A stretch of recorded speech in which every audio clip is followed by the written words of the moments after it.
Welcome back again, folks. Like I say, I got this Martin D42 up here on the block today.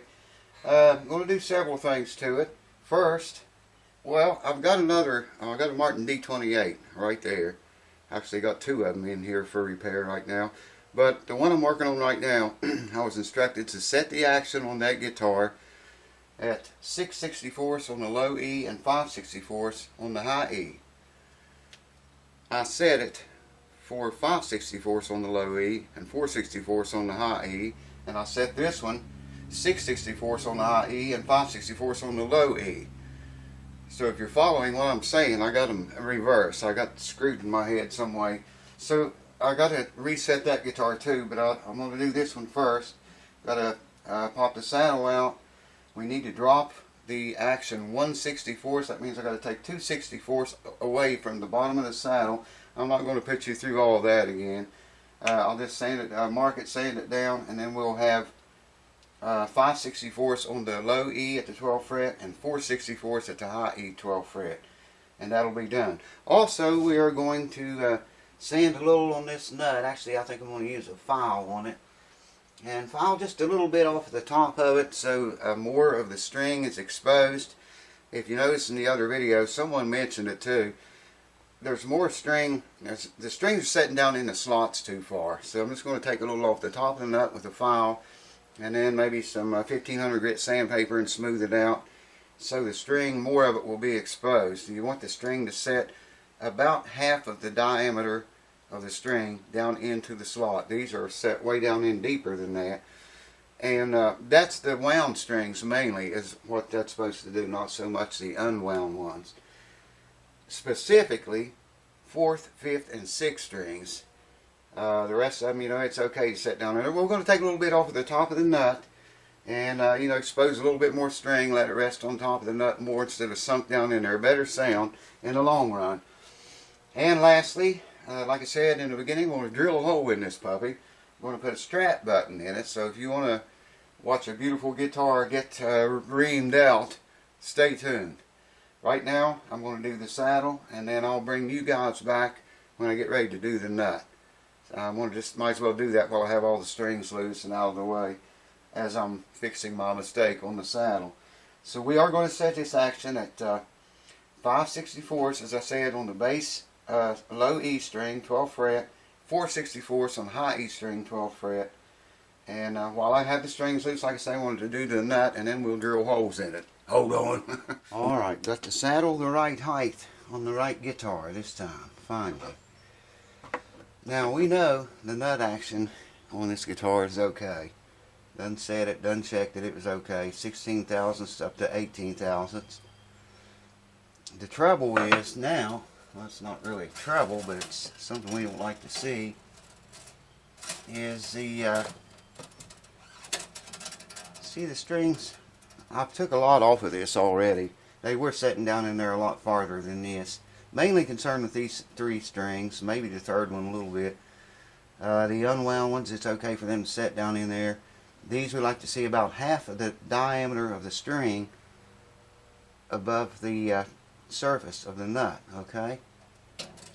So what I'm doing here with this really big giant file, I don't have to tell you what the tape's for. Like I say, I've done took a bunch of it off. I'm just using my fingers as a guide, and I'm kind of rolling it up. I don't want to just sand the top of it flat. I'm kind of coming down here and giving it this number as I roll it up, like so, and try to keep it flat as possible. That's not cutting in very good. Let's try, yeah, this one I can feel it.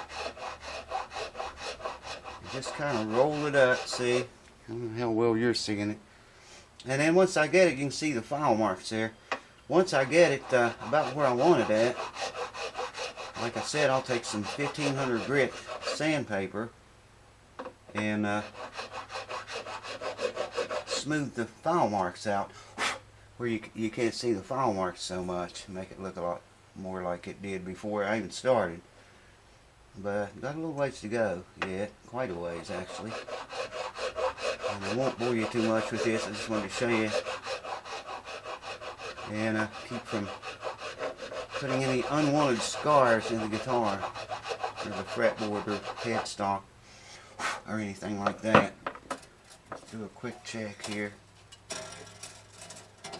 See where we are. See, I still got a ways to go, but it's looking better. And like I say, the little strings doesn't matter so much. I mean, you wouldn't have much of a nut left if you filed those out to do that, though I have seen people do it. Anyways, that's what's going on. I'm going to do that. I'll bring you back. I'll show you the saddle. I'm waiting on tusk blanks to arrive. I'm going to make a new tusk saddle for the guitar so the owner can swap them out and at will. So whoever will is, hold on. Figured I might as well show you a little bit of work with this file as well. This is the fret leveling file. I didn't realize I could kind of guide it with my fingers too, and actually a little faster work of this in the old mill file. Keep it nice and flat that way. You can see what's coming off. I think you can see that. Yeah, let's see where we are. I haven't checked it for a little while.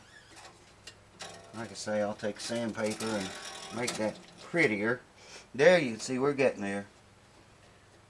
See how the strings kind of sits on top of the, I don't know if you can see it or not. Yeah, maybe you can see that. Kind of sits on top of the, higher than the surface of the nut. That lets the strings ring out a little bit better. I'll just leave that in there where it was, or close to where it was. And, well, I better take the strings back. Well, very slow process, but makes a big difference in the sound, overall sound, if that string's not being muted down inside the nut because it sets in there too deep. Yeah, this is a lot better, faster than that old mill file was. There you can see how much we got off. I don't know if the camera's getting that or not. Oh. Anyways, that's what we're doing at the house. Never sleeps. By golly, she's got to go some more. I'm looking at it from this side, and you know, it's trying to keep it nice and even looking too. So you know, you don't want one side really high and the other side really low. And to keep it at a glance, keep it very even. So I'll continue this, and I'll bring you back. I'm ready to move on to drilling holes. We're going to drill holes in this guitar today. $8,000 guitar, and we're going to drill holes in it. Stay tuned for that. Well, a lot of time has passed, and I think I'm going to have to stop right here. I'd like to get that down a little bit more, but I can't do it, and I'll show you why. This 6th string, you see how it kind of comes in at an angle toward the peg? Of course, it's not tight, but when it gets tight, I'm a little worried about it. You know, if I don't leave enough slot there, it's going to start jumping out of the peg. If I go any more than that, that's what's going to happen. It's sticking up well above the surface of the nut, all three of those, even the 3rd string barely is. Then they start to kind of set down in a little bit. So I'm going to stop right there. I do have to kind of round these edges off the sharp. Be very careful in doing that. Same over here.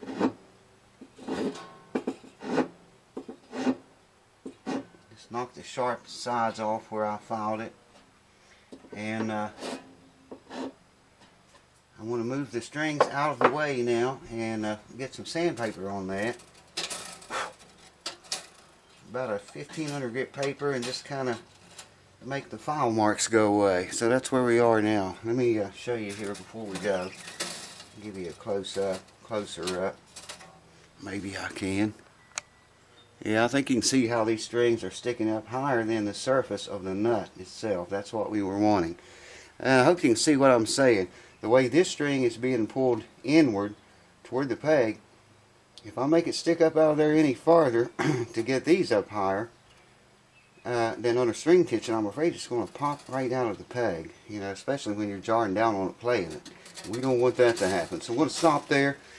I'll bring you back when we get ready to tune it up and set it up. Hold on. Always fun to polish your nuts. And I just got a piece of 1500 grit sandpaper here wrapped around an eraser, and just polishing out the fret marks, fret footprints. Kind of coming up at an angle, profiling it as we go. Well, I profiled it with the file itself. Put the that little gradual turn back into it, curve, or whatever you want to call it. And now,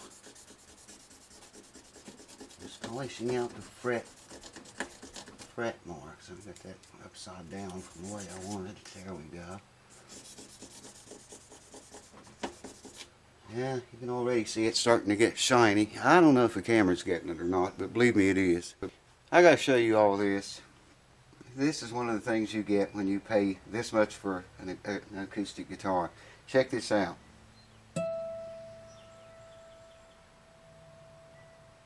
As long as the green light's burning, it's picking up cars up the street here coming, and excess of unwanted noise. So try to concentrate on this.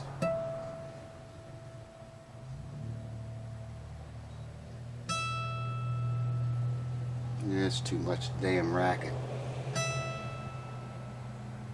That's noted. Dead on, and here's the harmonic. Second string harmonic. Second string noted. Third harmonic.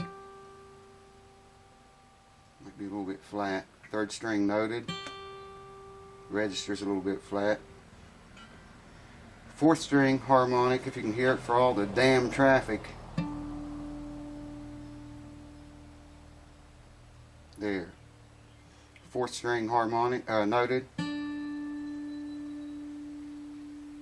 Fifth string harmonic. Fifth string noted. Sixth string harmonic. It's way low. All this damn noise in the background, it's the one that registers at all. Hold on. Now, because of so many changes, the saddle basically has always changed, but because I had the strings all loose and put them back on, neck relief can change. Action, we changed the action. We'll check that in a minute. Should have landed on exactly what we measured for. Took the saddle way down, a 1/16 of an inch to be exact. Just want to make sure this neck relief stayed on 12 thousandths. I'm going to note the 17th fret because the truss rod is like right there. That's about where it ends. So 17th fret, check 7 here.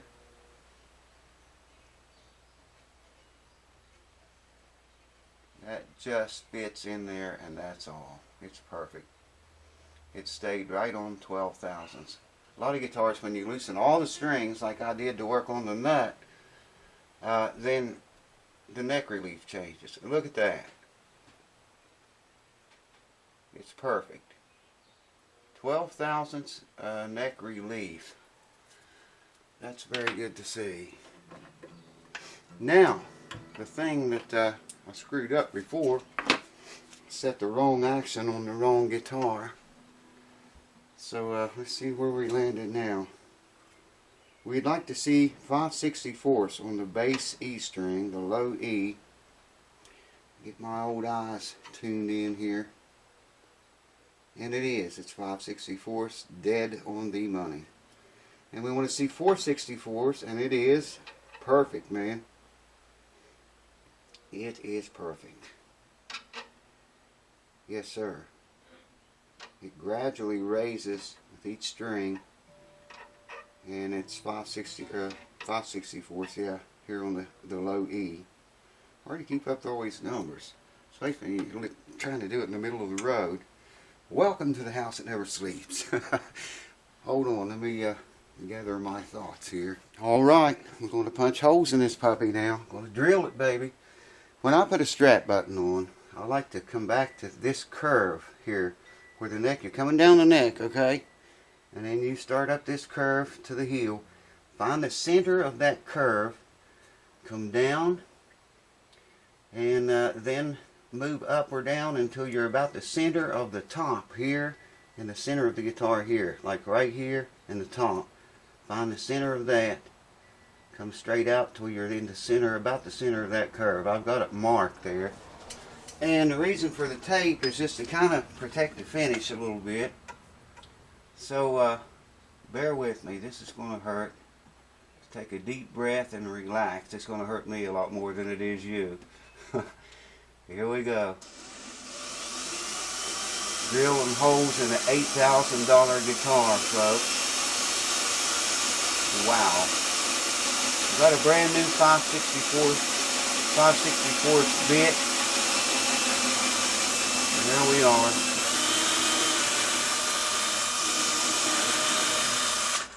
Wring him in and out a few times just to clean the hole out good. And there we go. I had my, where we at? This is my depth here. The same depth the screw is going to go into the wood, okay? Taped it off so I wouldn't drill any deeper than necessary. And let's peel the tape away now. And look at that. Didn't harm the finish whatsoever. Not one bit, man. Not a bit of damage to that finish. And now, I need a screwdriver that fits. This is very important. And we just want to screw this puppy right into our newly found hole. It's going in there tight, but that's good. And there you go. I'll get a close-up of it. It's good and tight. It don't twist or spin. You don't want it to spin on there. It'll wear out the felt, wear out your finish around there eventually. So you don't want you want a good snug fit, and it is. So hold on. So I went up from a 5/64 to a 3/32 inch bit and drilled that again. I always use 5/64 bit and it worked. I guess these screws on these new strap buttons are a little bit bigger. I could have measured it, I guess, but anyway, 3/32 drill bit worked perfect, and I got it in, and you can see it here where it's located at. I've seen people put them in the heel right here. Man, that's ridiculous. I know some new guitar builders. That does not get in your way. When you get down here playing, if you play down in here, that's where I always put them and see them. Hey, look at this action. It is down there now, man. Check that out. That action is, you're not going to get any lower than that.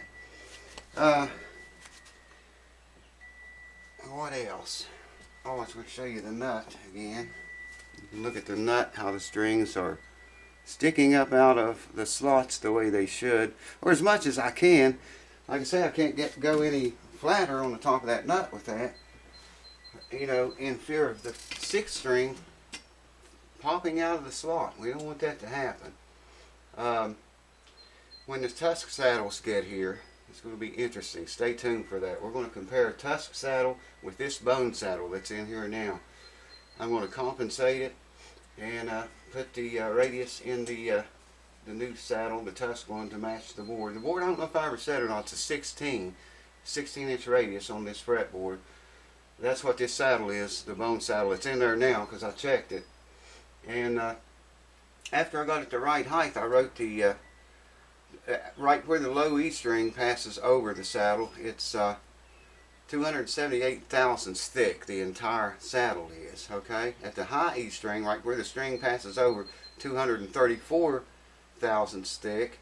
And in the very center, the highest point, because of that radius, was 291,000 high. So when I get the tusk blanks, then I can just cut one out, make it that very size that I just told you. And I want to intonate it a little better than this, so I don't think you can get much better than that I showed you. Anyways, I'm going to intonate it as well as I can, and use these numbers here to get the exact height, so the action will stay at 5/64 on the bass E and 4/64 on the high E at the 12th fret. And that's about all I can think of right now. we have a winner for that carbon guitar. Just haven't got around to making the video. I'll make it as soon as I can. I don't know. I'll try to get it this week. I said I would, but running behind on everything. But we do have a winner, folks. So if you're a patron and you're in the carbon guitar contest, keep being a patron. And we have a winner. And I'm going to announce the winner and the winning numbers and all that in a different video. It's coming. Also getting many questions on a lot of things I've already covered in videos. So I would very much urge you guys that have questions about setting your guitar up or doing things to it to search your problems. Go to my channel page and search it. I probably have a video of that very thing already up. Someone said they'd like to see an entire fret job from leveling to finishing. And I gave him a couple links to a couple of different playlists of that. But it's probably all there. I've already got videos putting strap buttons in. Now I'm going to have another one of it. But I would very highly encourage you to recommend you to check my older videos out for things that your needs, so to speak. Also want to say a great big thank you to Steve Monroe. Steve, you know who you are and you know what for. Thanks a bunch, buddy. Wow, man, you make big waves in the water. Thank you so much. It's very much appreciated. Steve Monroe, you know who you are and you know why. Thanks, man. It'll be put to good use. Guaranteed. Tools is what's going to be put to. More tools. You got to have more tools. Anyways, thanks for watching, folks. You'll see this guitar again and hear it when the tusk saddles arrive. Maybe not on that video. I'll probably maybe I'll make a video just making the saddle and install it and getting everything right. And yes, I know that the neck relief and action and all this should be checked in playing condition and on the final playing position, rather. On the final setup, I'll do all of that. Right now, we're just dialing it in, getting it very, very, very close. And it is. It's dead on the money. I'm sure if you turned it up in playing position, everything would still be just the same. But I'll do it to make some people happy. And thanks for watching. Drilling holes in an $8,000 guitar. Wow, that stings a little bit. I'll have to go get medicated on that one. Woo! Cheers. See you again, Sal. Say, I love you. I love you. What? I love you.